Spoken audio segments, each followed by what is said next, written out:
في عالم بعيد، حيث تعيش المخلوقات السحرية بين الجبال الشاهقة والغابات المسحورة، كانت هناك مملكة تدعى إليريون. في هذه المملكة عاش فارس شجاع يدعى ألكسندر، كان معروفا بجرأته وقلبه النقي. ولكن كان لديه حلم واحد لم يتحقق بعد: العثور على قلب التنين، جوهرة أسطورية يقال إنها تمنح حاملها قوة لا تقهر، ولكن بثمن باهظ.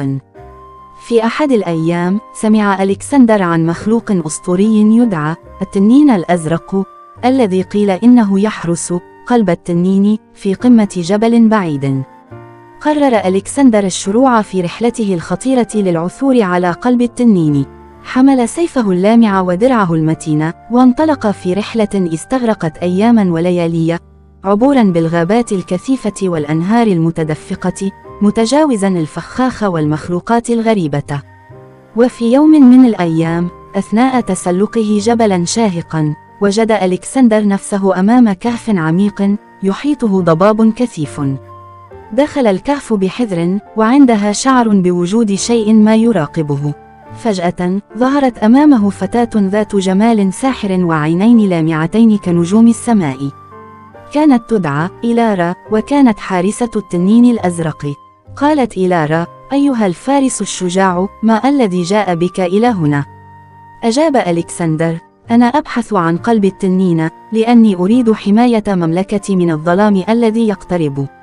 ابتسمت إيلارا وقالت: قلب التنين ليس مجرد جوهرة، إنه رمز للحب والتضحية. فقط من يمتلك قلبا نقيا يستطيع الحصول عليه. بدأت إيلارا ترافق ألكسندر في رحلته داخل الكهف، وعلمته عن التنين الأزرق وأسرار الجوهرة. مع مرور الأيام بدأت مشاعر الحب تنمو بينهما، لكنهما كانا يعلمان أن الوصول إلى قلب التنين يتطلب اختبارا أخيرا. في النهاية واجه التنين الأزرق، الذي كان ضخما وجبارا، ولكنه لم يكن عدائيا كما توقع ألكسندر. نظر التنين إليهما وقال: من يأتي باحثا عن القوة سيجد الهلاك، ومن يأتي باحثا عن الحب سيجد النور. أدرك ألكسندر أن القوة الحقيقية لا تأتي من الجواهر، بل من الحب والتضحية.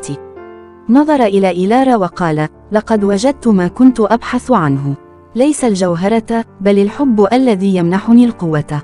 بمجرد أن نطق بهذه الكلمات تلاشى التنين، وظهرت الجوهرة بين يدي ألكسندر. ولكنها لم تكن سوى رمز لشيء أعظم: الحب الذي جمعه مع إيلارا. عاد ألكسندر إلى مملكته ومعه إيلارا، وأصبح معا قوة لا تقهر. وهكذا عاش بسعادة أبدية، متعاهدين على حماية مملكتهما من أي خطر، بالقوة التي يمنحها الحب الحقيقي.